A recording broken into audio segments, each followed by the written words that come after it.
Hello everyone, in today's video presentation we are going to talk about the design of a survey questionnaire. It's an important data collection tool that researchers need to design, administer and gather data in order to answer the research questions or prove or disapprove hypotheses in their research studies. So in this short video we'll cover 4 key things. First, you will learn about the characteristics or features of a survey questionnaire. We'll talk about the key steps to writing a good questionnaire, and we will be briefly discussing the three different types of questions that you can include in your survey questionnaire. And at the end, we'll consider some tips to write questions for your survey questionnaire. So first of all, it's very important to have the bigger picture of the survey that you are going to use. To have an overall picture, it's essential that the overall objectives of the survey are defined at the very beginning of your research or at the very beginning of your survey design. This will include establishing the purpose of the survey. For example, you want to measure the satisfaction of your respondents or their experiences, or you want to measure the outcomes of a program, etc. You should clarify the target population the questionnaire will be administered to and how the information will be collected from them. For example, you will either use paper and pencil, or you will send out the survey online using Google Forms, etc. And the last thing is to know how that information will be used for the purpose of your research. If you are aware of these things, you are ready to design a survey questionnaire. For example, if the objectives of the survey questionnaire are to gain an insight into the health status of homeless people, then a self-completion or telephone-administered questionnaire will not work. However, if you want to find out the level of patient satisfaction of a sample of patients registered with a general practice, using a 5-item questionnaire is feasible. This could be carried out using either a self-completion or a telephonic interview.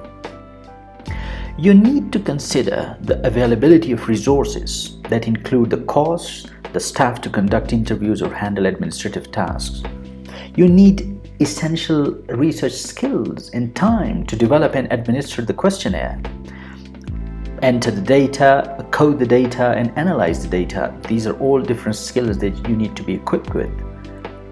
Also, it is important to take into account the characteristics of the target population, which include their overall educational level and your accessibility to the respondents.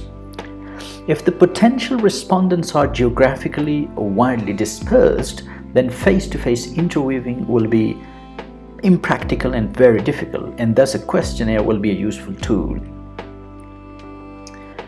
Once the main areas of information that are required to meet the aims and objectives of the study and they are defined at the beginning, the overall structure of the questionnaire can be developed. For example, questions relating to the student's experience or satisfaction with subjects should be satisfaction with subject or courses should be in a chronological order. General questions should be asked before specific questions. The topic areas and variables and their relationships with other variables identified from the literature review and qualitative research need to be included in the questionnaire. In other words, you derive your question items for your survey from the literature review, from the reviewed literature on your topic. These questions or statements should be listed, and decisions need to be made on how they can be measured. From this, the detailed design work can start, such as formulating the specific questions, deciding on the sequence of questioning, and listing answers categories, and adding instructions, etc. Now, choosing the correct type of questions for your survey will involve making decisions, such as whether to use an open or closed question, or a don't know kind of response option, or maybe a rating scales or grids, for example. Remember, complexity in your question will lead to no response, or it will lead to confusion. First, it's important to specify whether the questions are about the attitude, whether they are about the behavior, or the experiences of the population. So response options must be available that reflect the reality of the range of responses to the question items. Here you can see 3 different examples of questions: the multiple choice questions, the rating scale, and the semantic differential scale. Each one has got 5 different options. You can have 4 to 5 different options for each of these types. You can see that unlike the rating scale, the semantic differential scale does not have a neutral or middle selection. So a person must choose to a certain extent one or the other adjectives. Now, respondents need to understand what the question is asking to give you the correct information.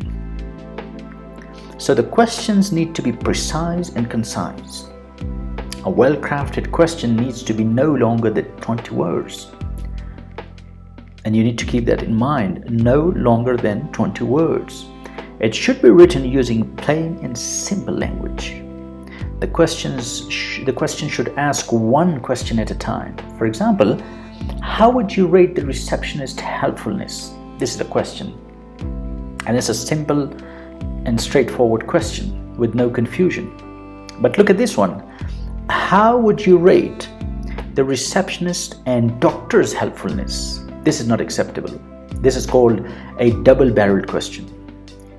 You need to avoid overtaxing the respondent's memory. Ask questions that are relevant to the respondents so they take interest in the questionnaire.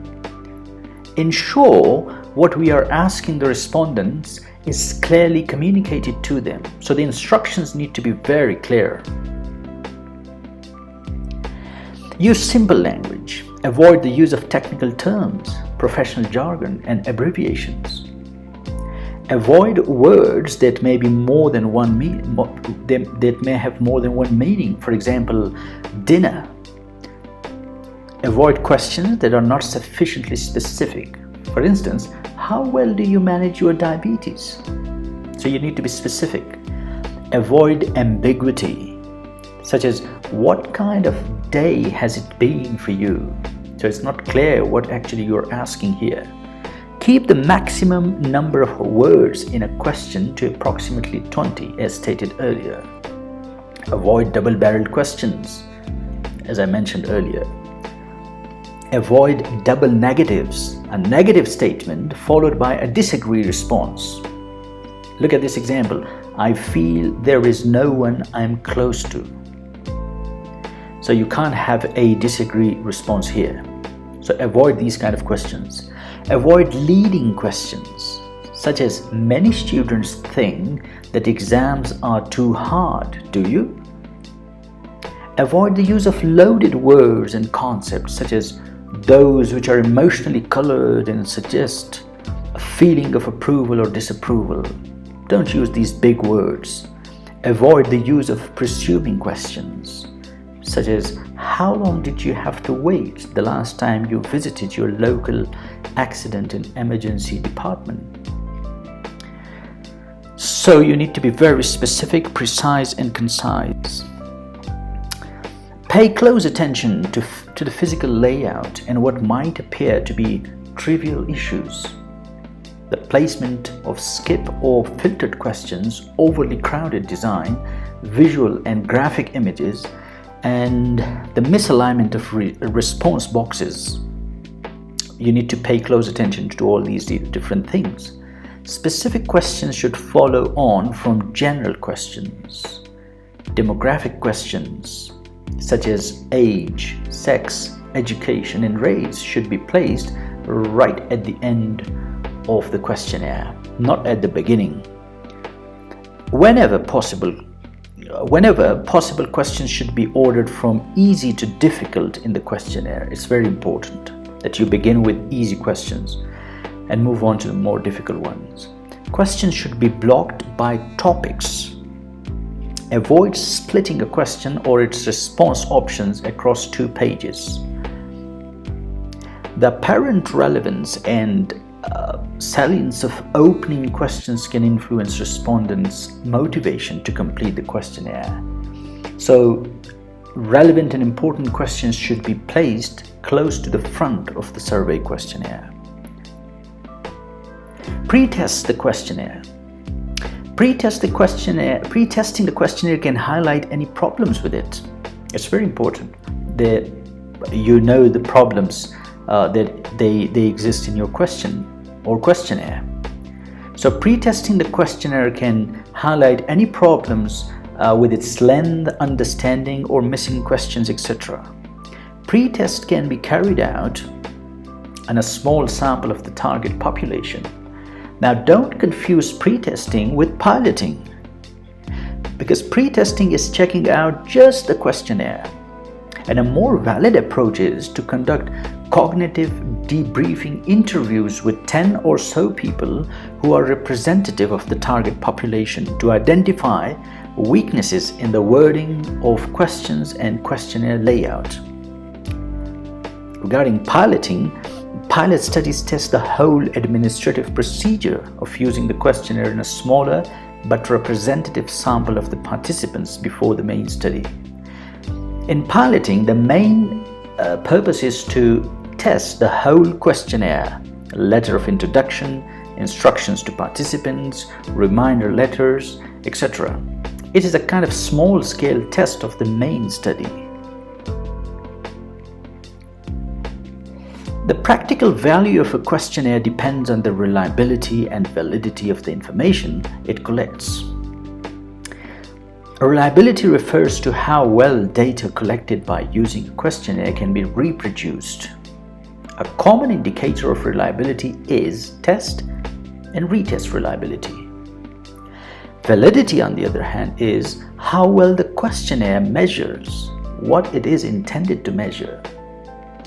For a questionnaire to be valid, it must be reliable. But remember, something can be reliable without being valid. Without content validity, no amount of statistical manipulation will provide you with useful information. Survey questions must be relevant and specific to the target population. When developing a survey questionnaire, participant input is essential to ensure content validity. So if you want to use an existing questionnaire, then establish content validity via some focus groups. Online survey questionnaire design software and these different types of online softwares and like Google Forms and Monkey Survey Monkey, these kind of online surveys provide us with a real opportunity to create a field relatively easily, a survey that provides some very useful information. What the software does not provide you with is the skills needed to produce a questionnaire that enables you to make informed decisions about your survey questionnaire.